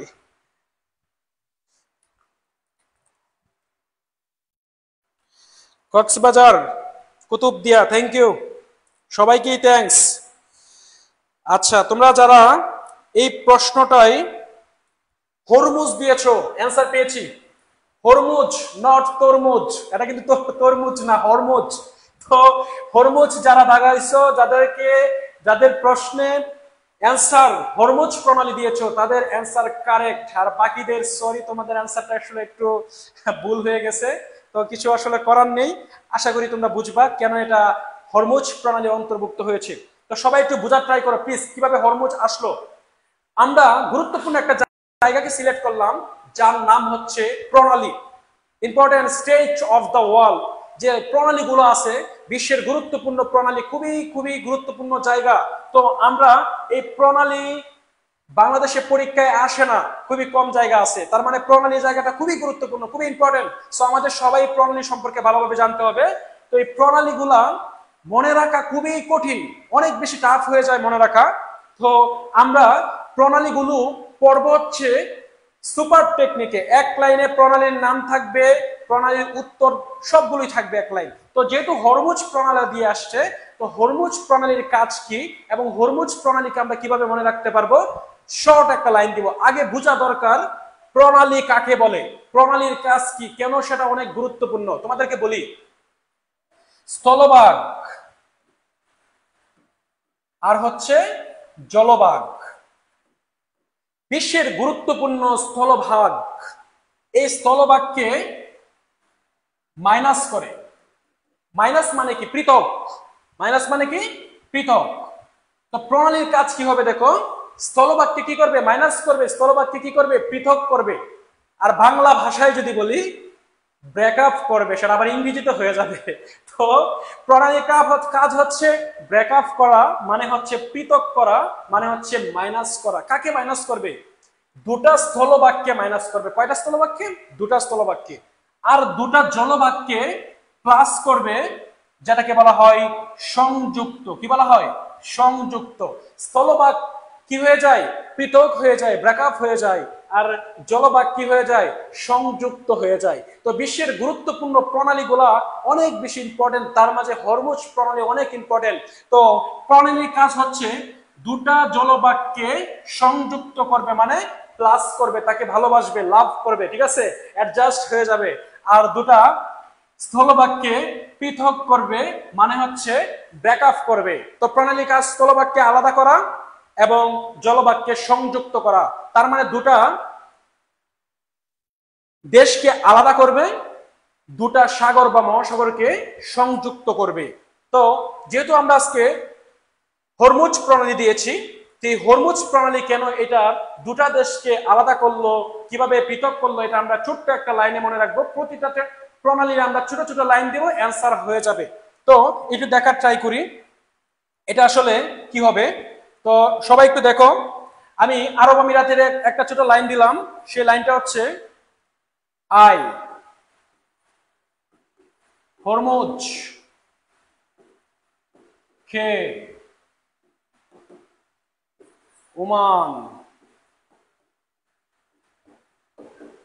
পার হয়ে যাব। আই হরমুজকে ওমান পার হয়ে যাব, মানে ছোট্ট একটা মজার লাইন দিচ্ছি, যে মজার লাইনের মাধ্যমে তুমি পুরো উত্তরটাই পেয়ে যাবে। আই হরমুজকে ওমান পার হয়ে যাব, তার মানে একটা লাইন দিয়ে শেষ হয়ে যাবে। তো মালাক্কাও এমন একটা লাইন দিব, আমাদের ক্লাসগুলোতে পানামাকাও এমন লাইন দিব, বেরিংও এমন লাইন দিব, সবকিছু এক লাইনে উত্তর চলে আসবে। তখন দেখো, আই হরমুজকে ওমান পার হয়ে যাব, হরমুজ মানে হচ্ছে হরমুজ প্রণালী। হরমুজ মানে কি? হরমুজ মানে হচ্ছে হরমুজ প্রণালী। হরমুজ মানে হচ্ছে হরমুজ প্রণালী। আই, আয়ের আ হচ্ছে আরব আমিরাত। আ মানে কি? আরব আমিরাত। আমি আবারও বলা ট্রাই করছি, আ হচ্ছে আরব আমিরাত। আর এই যে ই হচ্ছে ইরান। ই মানে কি? ইরান। তাহলে আই হয়ে গেল আরব আমিরাত এবং ইরান। আমরা যে লাইনটা লিখবো সেই লাইনটা থেকে কিন্তু আমরা প্রশ্ন বের করব, উত্তর বের করব। জলবাক্যে কি করবে? সংযুক্ত করবে। স্থলবাক্যে কি করবে? মাইনাস করবে। তো আমরা আরব আমিরাত এবং ইরান, এটা স্থলভাগ, দুটা দেশকে পৃথক করেছে কোন প্রণালী? দুটা দেশকে পৃথক করেছে হরমুজ প্রণালী।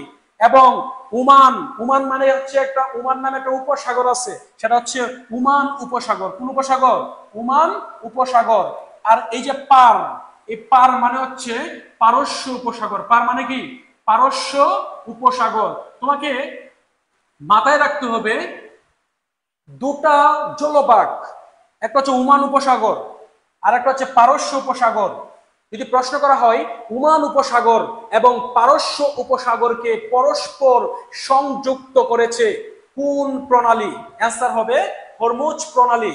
এবং আরব আমিরাত এবং ইরানকে পৃথক করেছে কোন প্রণালী? অ্যান্সার হচ্ছে হরমুজ প্রণালী। একবার সংযুক্ত দিয়ে আসতে পারে, আরেকবার কি দিয়ে আসতে পারে ভাইরা? আরেকবার আসতে পারে এটার পৃথক দিয়ে। তো পৃথক দিয়ে আমরা দেখার ট্রাই করলাম। আশা করি সবাই প্রশ্নটা অনেক ভালোভাবে বুঝতে পারছো। থ্যাংক ইউ প্রশ্নটা বোঝার জন্য। তোমাদের লাইনটা কেমন লাগছে প্লিজ আমাকে বলো। আমাদের আর মাত্র দুটা এমসিকিউ বাকি, তো সবাই একটু মন দাও, আমাকে একটু বলার ট্রাই করো লাইনটা কি সহজ হয়েছে? নেক্সট টাইম কি পারবে?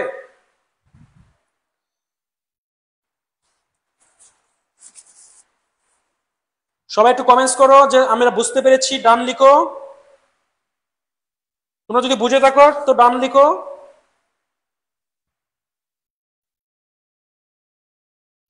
একদিনে পড়লে মাথায় গুলিয়ে যাবে। আমরা জাস্ট আজকের ক্লাসে বলবো যে কিভাবে বিভিন্ন লাইনের মাধ্যমে সাধারণ জ্ঞান মনে রাখা যায়, কিভাবে ম্যাপের মাধ্যমে সাধারণ জ্ঞান মনে রাখা যায়, সবকিছু আমরা আলোচনা করবো। যেহেতু আমরা ফার্স্ট ক্লাস, আজকে তোমাদেরকে ফ্রি ক্লাস নিচ্ছি, তো ফ্রি ক্লাসে আমরা বিষয়টাকে জাস্ট বোঝানোর ট্রাই করছি যে সাধারণ জ্ঞানটাও ইজি।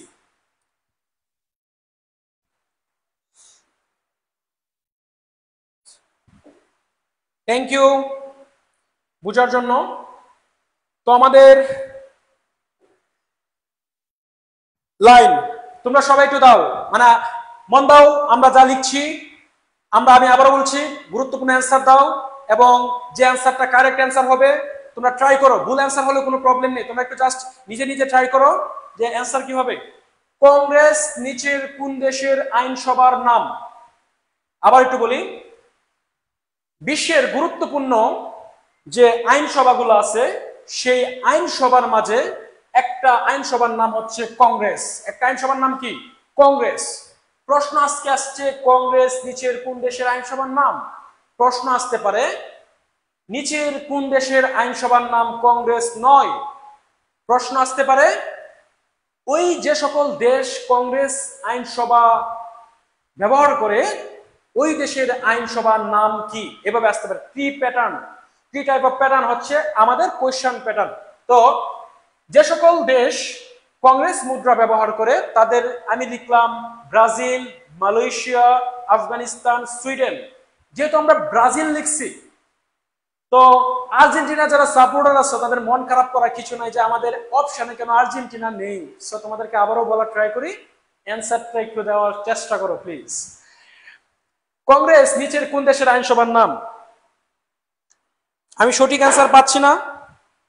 সি, আমি সঠিক অ্যান্সার পাচ্ছি আবার একটু দেখি সঠিক অ্যান্সার দিতে পারছো কিনা। ডি, সি ডি, অনেকে সি দিচ্ছ, অনেকে ডি দিচ্ছ। আমি দেখি এখন আর কি হয়। সুইডেন, আরে সবাই দিচ্ছ, সবাই ট্রাই করছো, আপনার প্রিয় দল। থ্যাংক ইউ মুন্নি আক্তার, আমার প্রিয় দল মাই লাভ ব্রাজিল। তো লিখলাম কংগ্রেস নিচের কোন দেশের আইনসভার নাম?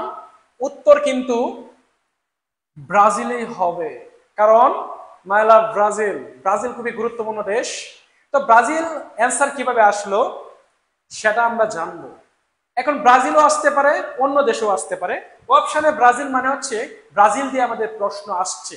তো আমি আবারও বলার চেষ্টা করি, তোমরা এই প্রশ্নের আইনসভা যে জায়গাটা আছে, বিশ্বের গুরুত্বপূর্ণ আইনসভাগুলো অনেক ইম্পর্টেন্ট, মজলিস আসতে পারে, পার্লামেন্ট আসতে পারে, গণ কংগ্রেস আসতে পারে। এই যে কংগ্রেসটা আজকে লিখলাম, তো সেই কংগ্রেস আইনসভার যে দেশগুলো আছে সেগুলো অনেক ইম্পর্টেন্ট। তো আমরা এখন একটু দেখার ট্রাই করি ব্রাজিল কিভাবে হলো। আমরা এই ক্ষেত্রে এমন একটি লাইন অবলম্বন করবো, প্রতিটা বিশেষ করে প্রতিটা কোয়েশ্চেনের ক্ষেত্রেই, প্রতিটা জায়গার ক্ষেত্রেই, যে আসলে আমরা সহজ ভাষায় বিষয়গুলো আমরা জানতে পারবো। তো আইনসভাগুলো আমরা প্রতিটা দেশের আইনসভার সাথে একটা করে লাইন দিব, তাহলে আমাদের অ্যান্সার হয়ে যাবে। তো দেখি আইনসভার নাম হচ্ছে কিভাবে আমাদের অ্যান্সার হয়। লিখলাম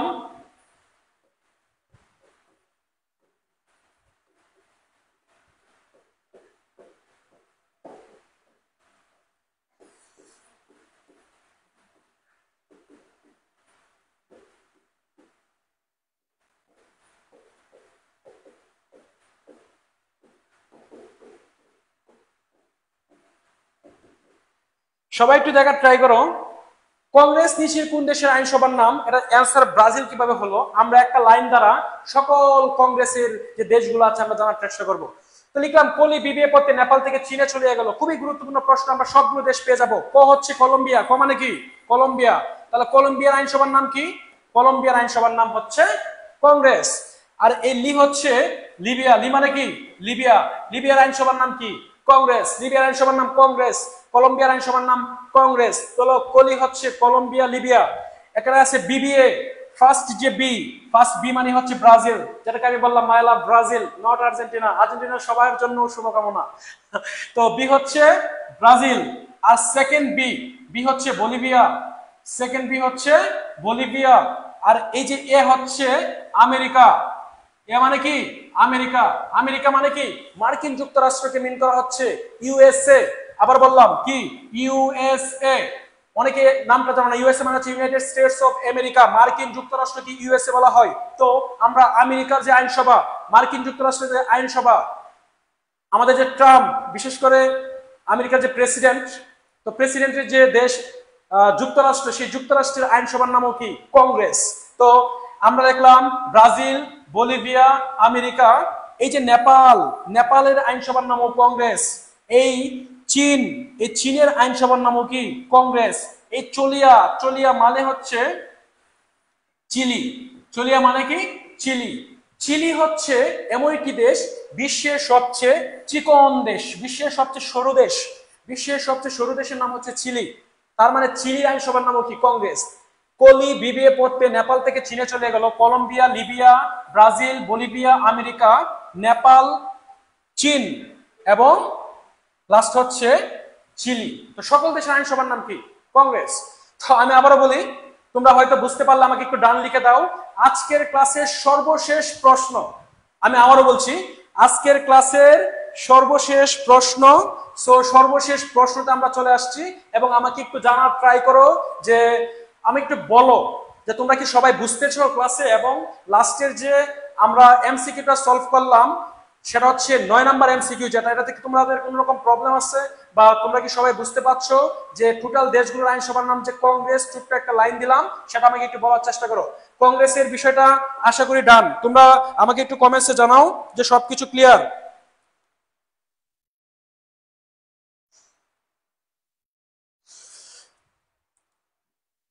বিশেষ করে রাষ্ট্রগুলোর নাম দিয়ে বুঝিয়ে দাও। তো আমি তো বিশেষ করে একটা লাইন দিয়ে, তোমাদের অনেকেই এখানে আসো যে সবগুলো লাইন তুমি কিভাবে মনে রাখবা, সবগুলো দেশ তুমি কিভাবে মনে রাখবা। আমি জাস্ট মনে রাখার জন্য তোমাদেরকে লাইন দিচ্ছি। মাথায় রাখতে হবে, লাইনটা দিয়ে আপনি মনে রাখবেন। এখানে বুঝানোর কিছু নাই, বুঝানোর বিষয় একটাই।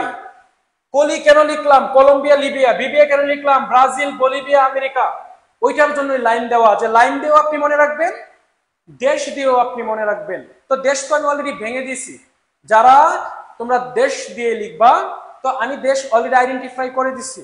সো তোমরা দেশটা জাস্ট বুঝে নাও যে ওই দেশের আইনসভার নাম হচ্ছে কংগ্রেস। তোমাদের কি টেকনিক গুলা কি ভালো লাগছে, ক্লাস কি বুঝতেছো, আমাকে কমেন্টসে জানাও প্লিজ। সর্বশেষ জায়গায় চলে আসছি, আজকের ক্লাসের সর্বশেষ প্রশ্ন। আজকের ক্লাসের সর্বশেষ প্রশ্ন,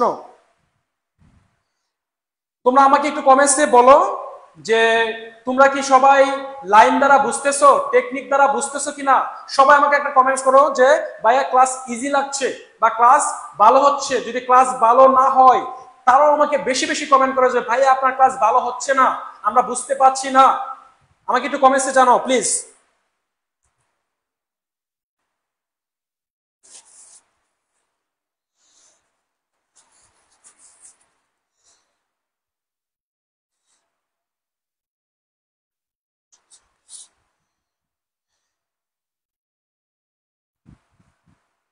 নাইনের হচ্ছে বিবিএ, বিবিএ, বি হচ্ছে ব্রাজিল, সেকেন্ড বি হচ্ছে বলিভিয়া, এ হচ্ছে আমেরিকা।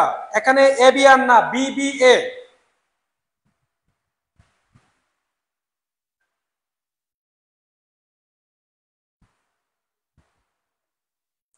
থ্যাংক ইউ, মন থেকে তোমরা কমেন্টস করো।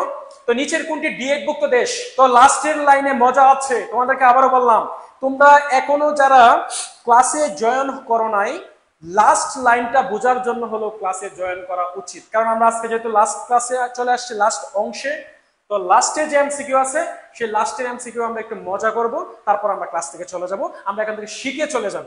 প্লিজ তোমরা যারা ক্লাসে এখন পর্যন্ত আছো, যারা পরে ক্লাসে যোগদান করছো বা এড হয়েছো, তারা কোন জেলা থেকে ক্লাসে জয়েন করেছো আমাকে একটু লিখে দাও। আর হচ্ছে তোমরা বেশি বেশি করে শেয়ার করে দাও। আর লাস্ট লাইনটা বোঝার জন্য যারা এখনো অনলাইনে অ্যাক্টিভ হও নাই, দ্রুত অ্যাক্টিভ হয়েছ। আবার বলছি, মজা আছে ক্লাসে।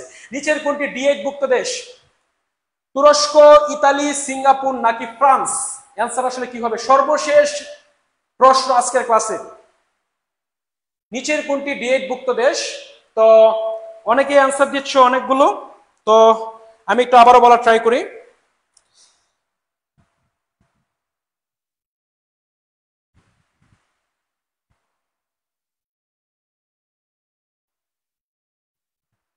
তুরস্ক অ্যান্সার দিচ্ছ একজন, এ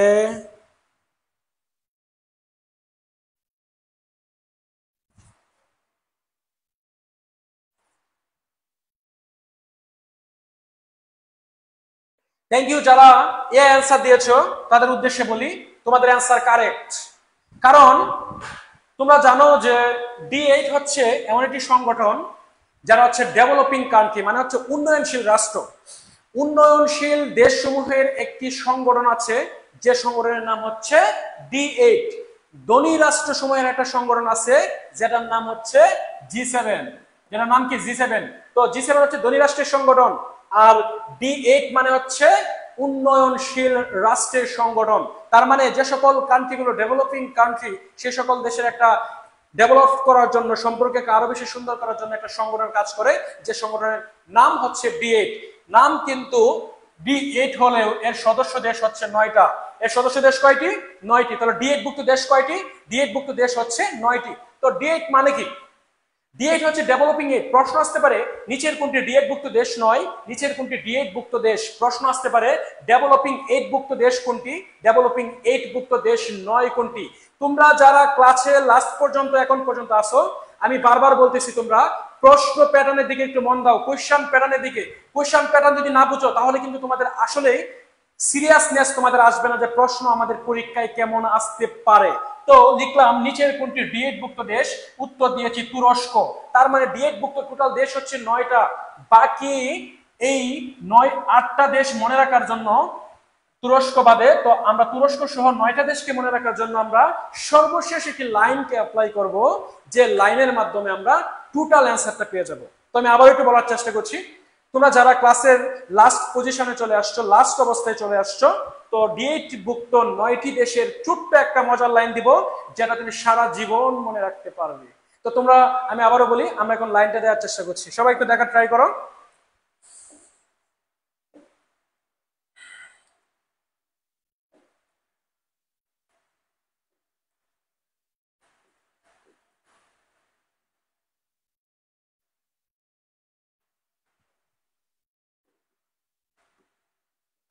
লাইনে কিন্তু মজা আছে, এবার বললাম লাইনটা কিন্তু খুবই জোস। তার মানে হচ্ছে আমরা এই লাইনটা অনেক ক্ষেত্রে আমরা অ্যাপ্লাই করি। আমি অ্যাপ্লাই করি না, অনেকে অ্যাপ্লাই হয়তো করো, বা অনেকে অ্যাপ্লাই করো না। তোমরা যারা ক্লাস করছো তারা লাইন অ্যাপ্লাই করতে পারো, অনেকে লাইন অ্যাপ্লাই করতে নাও পারো।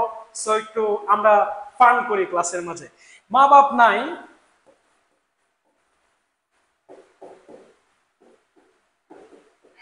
খুবই মজা। তো লাইনটা যদি কারো আসলে ভালো লাগে, তো সেই বিষয়টা কেন ভালো লাগবে, আমরা বিভিন্ন দেশকে মনে রাখার মাধ্যমে আমরা সেটাকে ভালো রাখবো। তো তোমরা অন্য কিছু ভাবার কিছু নাই। আমরা লিখলাম মা বাপ নাই তুমি জান। তার মানে আমরা রাতের আধারে আমরা অনেক মেসেজ করি, তার মাঝে এটাও লিখি যে মা বাপ নাই তুমি সবকিছু, বা তুমি সব ওভারঅল পৃথিবীর। তার মানে এমন যারা চিন্তা করো, আশা করি তোমরা যারা ক্লাস করছো তারা চিন্তা করো না, বাকিরা হয়তো চিন্তা করতে পারে। তো D8 ভুক্ত 9টা দেশকে আমরা মনে রাখার জন্য একটা বেস্ট টেকনিক অবলম্বন করলাম, যে লাইনটা তুমি কখনো ভুলবা না, আর যে প্যাটার্নে প্রশ্ন আসুক না কেন তুমি অবভিয়াসলি সেই কোশ্চেনের অ্যান্সার দিতে পারবা। এই মা হচ্ছে মালয়েশিয়া। মা মানে কি? মালয়েশিয়া।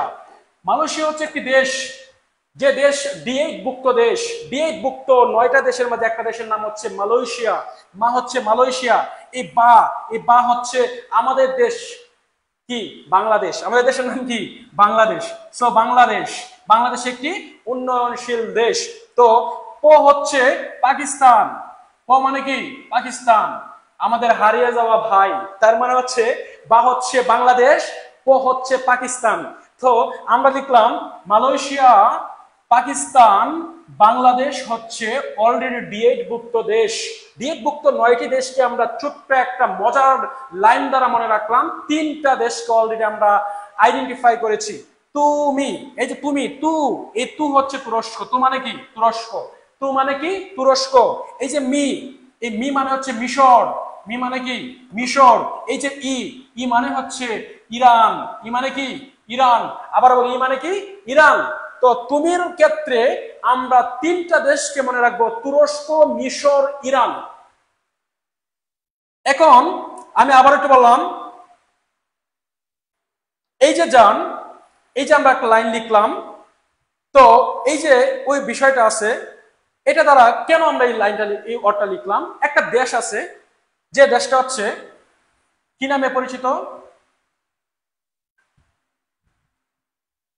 আজারবাইজান নামে। কি নামে, আজারবাইজান নামে পরিচিত। তো এই যে জান মানে হচ্ছে আজারবাইজান। জান মানে কি, আজারবাইজান। আরো বাকি আছে কয়টা, 2টা দেশ। আরো বাকি আছে কয়টা, 2টা দেশ। তো আমি একটু বলা ট্রাই করি।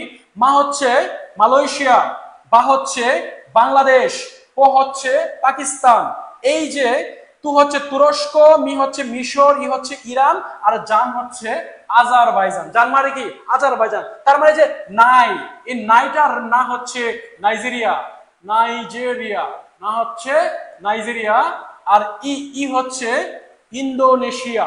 ই মানে কি, ইন্দোনেশিয়া, ইন্দোনেশিয়া। তো মালয়েশিয়া পেলাম, বাংলাদেশ পেলাম, পাকিস্তান পেলাম, নাইজেরিয়া পেলাম, ইন্দোনেশিয়া পেলাম, তারপর বিশেষ করে তুরস্ক পেলাম, মিশর পেলাম, ইরান পেলাম, আজারবাইজান পেলাম। তার টোটাল দেশ কয়টা? টোটাল দেশ হচ্ছে 9টা। তো আমরা লাস্টে যে ওয়ার্ডটা লিখছিলাম জান, ওই জান মানে হচ্ছে আজারবাইজান। D8 ভুক্ত সর্বশেষ 9তম দেশের নাম হচ্ছে আজারবাইজান, যেটি 19 ডিসেম্বর 2024 আমরা এটার সদস্যপদ পেয়েছে। আমরা যখন D8 ভুক্ত 8টা দেশ ছিল, তখন লাইনটা ছিল মা বাপ নাই তুমি সব। তো তোমরা এখন দেখার ট্রাই করো, সব ক্ষেত্রে আমরা তখন অ্যাপ্লাই করতাম যখন 8টা দেশ ছিল। যেহেতু এখন 9টা দেশ হয়ে গেছে, তো আমরা এখানে লাইনটাতে অ্যাড করলাম তুমি জান, মানে হচ্ছে আজারবাইজান। আজারবাইজান হচ্ছে D8 ভুক্ত সর্বশেষ দেশ। তো আমি আবারও বলার চেষ্টা করছি, নিচের কোনটি D8 ভুক্ত দেশ? তো এই টোটাল 9টা দেশের মাঝে যে দেশটা মিলছে সেটার নাম হচ্ছে তুরস্ক। আজকে যে সর্বশেষ লাইনটা দিয়ে আমরা ক্লাস শেষ করলাম, সেই লাইনটা আসলে কেমন লাগলো এবং সেই লাইনটা দ্বারা কি তুমি পরবর্তী সকল প্রশ্ন পারবে কিনা, সেই বিষয়টা একটু জাস্ট আমাকে একটু বলার ট্রাই করো প্লিজ। সবাই একটু কমেন্টস করো যে আমরা লাস্টের লাইনটা ভালোভাবেই বুঝতে পেরেছি।